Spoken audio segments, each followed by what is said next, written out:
Stamp एवं पंजीयन मंत्री रविंद्र जायसवाल का बयान। रजिस्ट्री ऑफिस में गए बिना भी ऑनलाइन रजिस्ट्री होगी। रविंद्र जायसवाल। पहले चरण में सरकारी रजिस्ट्री को रखा गया। रविंद्र जायसवाल। पारिवारिक बंटवारे को आपसी सहमति से रजिस्ट्री पर शुल्क 5,000 रुपए फिक्स करने में विचार हो रहा। Ravindra Jaiswal. Blood relationship gift पर रजिस्ट्री 5,000 का शुल्क फिक्स होगा। रविंद्र जायसवाल। रजिस्ट्री के विभिन्न प्रस्ताव जल्द कैबिनेट में जाएंगे। रविंद्र जायसवाल। 100 रुपए तक का स्टाम्प मोबाइल से खरीदा जा सकेगा। रविंद्र जायसवाल।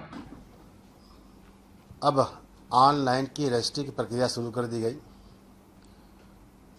ये दूसरा स्टेट है जहां रजिस्ट्री ऑफिस में गए बिना भी प्रॉपर्टी की रजिस्ट्री होगी।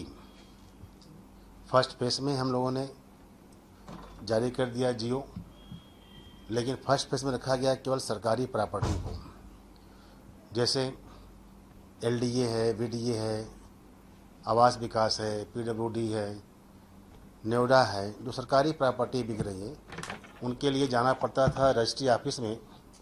रजिस्ट्री ऑफिस में भीड़ भी कम हो, आराम से हो जाए।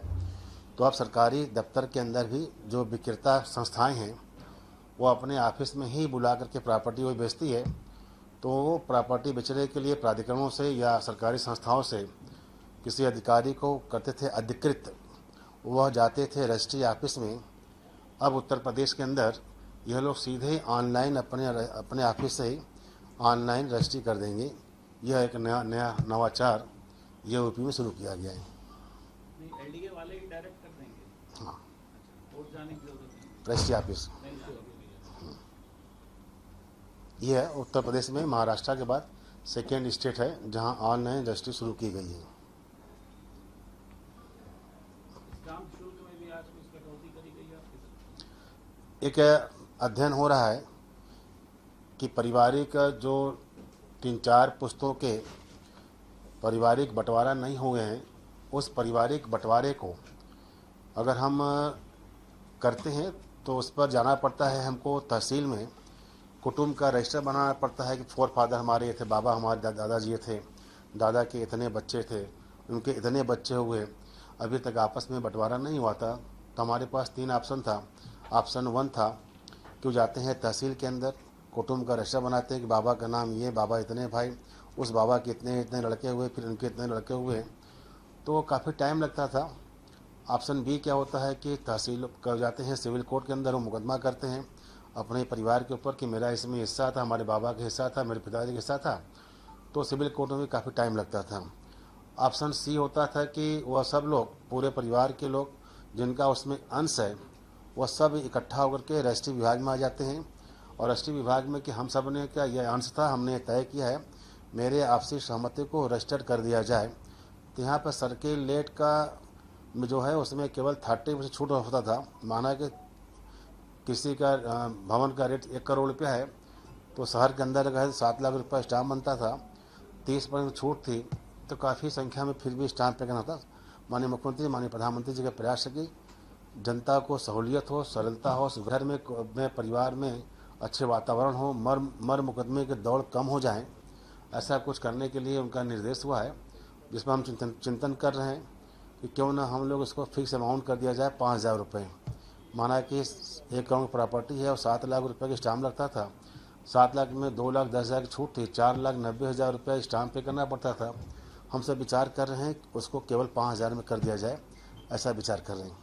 एक जल्दी ही मैं विचार के बाद ये जाएगा कैबिनेट में। इससे भी पहले भी आपने जब किसी वो हमने एक गिफ्ट लाया था। गिफ्ट क्या है और इसमें 3 अंतर है। गिफ्ट क्या होता है कि मैं जिसका मालिक हूँ उसका मैं गिफ्ट करता हूँ। मैं इस पे मकान का, खेत का मालिक हूँ, मैं अपने भाई को, अपने भाई के पत्नी को, बेटा को, बेटी को, नाती को, पोता को हम अपनी गिफ्ट करते हैं। तो यहाँ पहले यूपी के अंदर स्टाम्प लगता था, वो हम लोगों ने कर दिया 5,000 रुपये, केवल 5,000 रुपये कर दिया गिफ्ट। गिफ्ट मतलब कि जिसका मालिक हम पूरा मालिक हैं। और अंश क्या होता है कि हम सहित हमारे अन्य भाई बंधु पटीदार भी उसके अंश हैं। इसको आपस में सेटलमेंट करने जा रहे हैं। अब पहले गिफ्ट था, अब अंश वाला हो गया, दोनों में अंतर हो गया। तो गिफ्ट भी सर केवल जो ब्लड रिलेशन है उन्हीं के बीच में, और अंश वाला उन्हीं के बीच में जिसका हिस्सा बनता है। माना कि आपके बाबा 4 भाई हैं और चारों के 16 बच्चे हो गए, 16 के 38 बच्चे हो गए, 38 के बीच में बांटा जाएगा, वो बाहरी में नहीं। अगर ये 38 में बटेगा तो उस पर हम सब एक विचार कर रहे हैं कि एक फिक्स अमाउंट कर दिया जाए 5,000 के आसपास का। उससे क्या होगा कि घरों में अच्छा वातावरण रहेगा, कोर्ट कचहरी चक्कर कम लगेगा, सिविल कोर्ट के मुकदमे कम रहेंगे, तहसील के मुकदमे कम हो जाएंगे, ऐसा चिंतन हो रहा है और जल्दी ही कैबिनेट में जाएगा ये। और अभी फ़िलहाल हम लोगों ने एक काम कर दिया है, सेकंड काम कर दिया, उसका भी जारी हो गया जियो, कि 100 रुपये तक के स्टाम्प आप अपने मोबाइल से यहीं निकाल सकते हैं। यानी आपको माना कि स्टाम्प खरीदना है 10 रुपये की, 100 रुपये की, तो आपको जाना पड़ता है स्टाम्प वेंडर के यहाँ। सामान्यतः स्टाम्प वेंडर कचहरी के पास होते हैं, तो आपको स्टाम्प लिया 10 रुपये का, पेट्रोल फूका 20 रुपये का, तो आप अपने ही मोबाइल से, जिससे आप ऑनलाइन ख़रीदारी करते हैं ना, तो आप ऐसा ही से 100 रुपये तक की स्टाम्प खरीद लेंगे।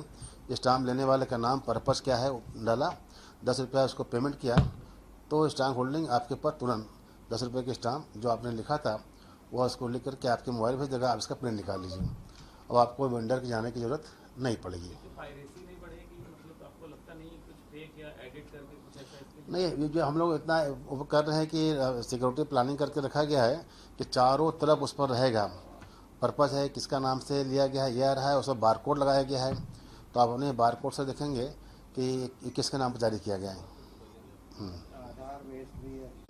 अर्ध सरकारी, जहाँ पर कि यह फ्रॉड हो चांस नहीं है। माना कि थोड़ा देर के लिए अगर हमने पब्लिक पर ले आते हैं, कोई आदमी बंदूक के बल बना उसे रस्सी करा ले घर बैठा करके, इसलिए हम फर्स्ट ट्रायल कर रहे हैं जो संस्थाएं सरकारी हैं, जो आइडेंटिफाई है कि बेचने वाला व्यक्ति सही है, तो इसके सेल पे होगा या सेकंड सेल पे भी होगा? आए फर्स्ट सेल पे होगा या सेकंड सेल पे? First cell. फर्स्ट सेल जो भी सरकार करेगी। हाँ, नहीं उसके बाद अगर आवाज नहीं प्रॉपर्टी कोई दूसरा नहीं, तो वो फिर वो व्यक्ति हो गया ना, वो व्यक्ति हो गया फिर वो, तो हम लोग इस पर करा रहे हैं ताकि उनका रहे। लगातार स्टाम्प विभाग ने माननीय योगी जी के नेतृत्व में कई बदलाव किए, करीब 19 बदलाव किए हम लोगों ने इस 5 साल में। बहुत नवाचार हुआ, कई ऐसे हैं जो यूपी में पहली बार हो रहा है।